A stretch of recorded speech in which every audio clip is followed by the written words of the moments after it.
Voici l'expérience de la mort de Lazare de Béthanie.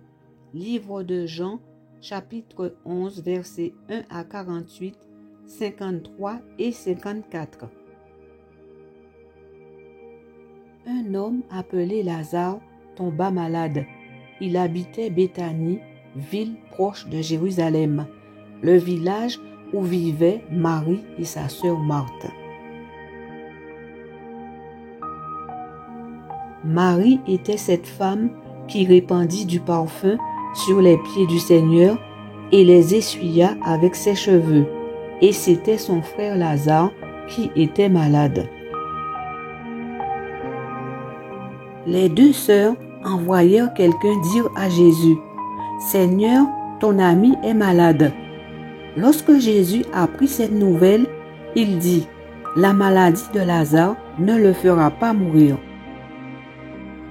Elle doit servir à montrer la puissance glorieuse de Dieu et à manifester ainsi la gloire du Fils de Dieu. » Jésus aimait Marthe et sa sœur ainsi que Lazare. Or, quand il apprit que Lazare était malade, il resta encore 2 jours à l'endroit où il se trouvait. Puis il dit à ses disciples, « Retournons en Judée. » Les disciples lui répondirent, « Maître, il y a très peu de temps on cherchait à te tuer à coups de pierre là-bas. Et tu veux y retourner? » Jésus leur dit, « Il y a 12 heures dans le jour, n'est-ce pas?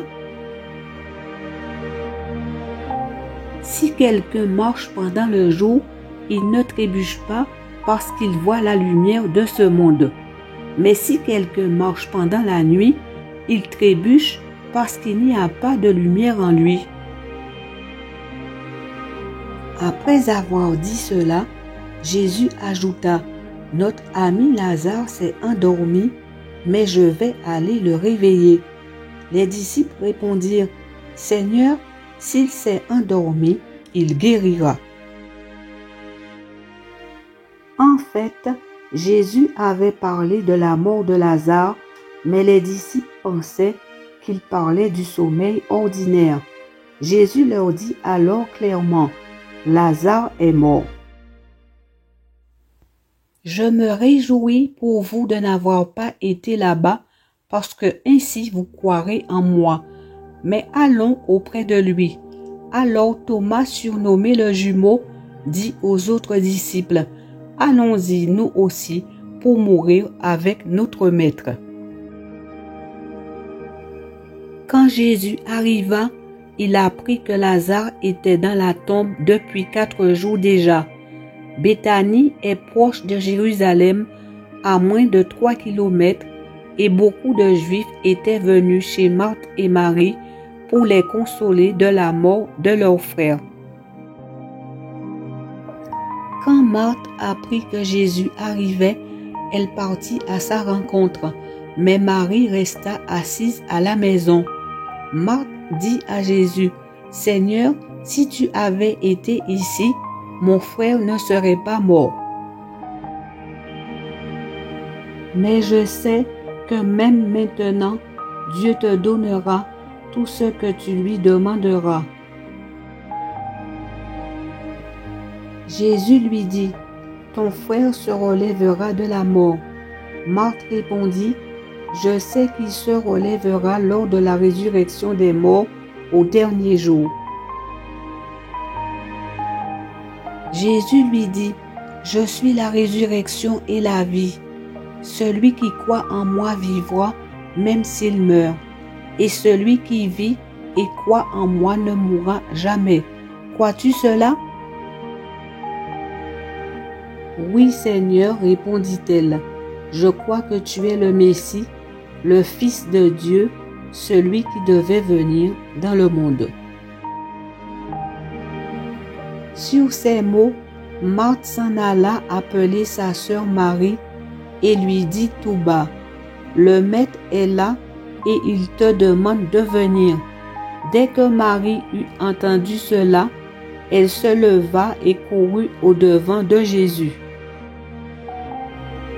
Or, Jésus n'était pas encore entré dans le village, mais il se trouvait toujours à l'endroit où Marthe l'avait rencontré.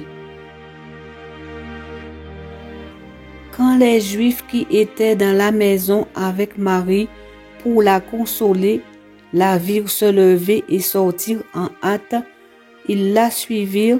Ils pensaient qu'elle allait au tombeau pour y pleurer. Marie arriva où se trouvait Jésus. Dès qu'elle le vit, elle se jeta à ses pieds et lui dit: « Seigneur, si tu avais été ici, mon frère ne serait pas mort. »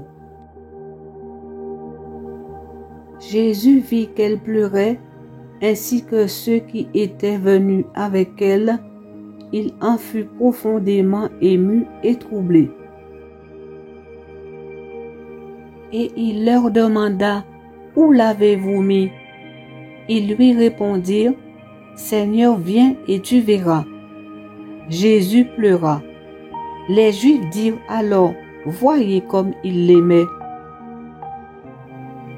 Mais quelques-uns d'entre eux dirent: « Lui qui a guéri les yeux de l'aveugle, ne pouvait-il pas aussi empêcher Lazare de mourir? » Jésus, de nouveau profondément ému, se rendit au tombeau. C'était une caverne dont l'entrée était fermée par une grosse pierre. « Enlevez la pierre, » dit Jésus. Marthe, la sœur du mort, lui dit: « Seigneur, il doit sentir mauvais, car il y a déjà 4 jours qu'il est ici. » Jésus lui répondit: « Ne l'ai-je pas dit? Si tu crois, tu verras la gloire de Dieu. » On enleva donc la pierre. Jésus leva les yeux vers le ciel et dit: « Père, je te remercie de m'avoir écouté. Je sais que tu m'écoutes toujours, mais je le dis à cause de ces gens qui m'entourent, afin qu'ils croient que tu m'as envoyé. » Cela dit, il cria très fort: « Lazare, sors de là !» Le mort sortit, les pieds et les mains entourés de bandes et le visage enveloppé d'un linge. Jésus dit alors: « Déliez-le et laissez-le aller. » Beaucoup de Juifs parmi ceux qui étaient venus chez Marie et avaient vu ce que Jésus avait fait crurent en lui. Mais quelques-uns d'entre eux allèrent trouver les pharisiens et leur racontèrent ce que Jésus avait fait. Les chefs des prêtres et les pharisiens réunirent alors le conseil supérieur et dirent: « Qu'allons-nous faire? Car cet homme réalise beaucoup de signes miraculeux. Si nous le laissons agir ainsi, tous croiront en lui, puis les autorités romaines interviendront et détruiront notre temple et notre nation. » Dès ce jour-là, les autorités juives décidèrent de faire mourir Jésus. C'est pourquoi Jésus cessa d'aller et venir en public parmi les Juifs. Il se rendit dans une région voisine du désert, dans une localité appelée Éphraïm, où il resta avec ses disciples. Jésus n'est pas venu tout de suite lorsque les sœurs de Lazare l'ont envoyé chercher. Il a au contraire laissé son ami mourir, mais Jésus a ensuite ramené Lazare à la vie. Ce miracle a montré tout le pouvoir que Jésus a sur la mort. Il est la résurrection et la vie.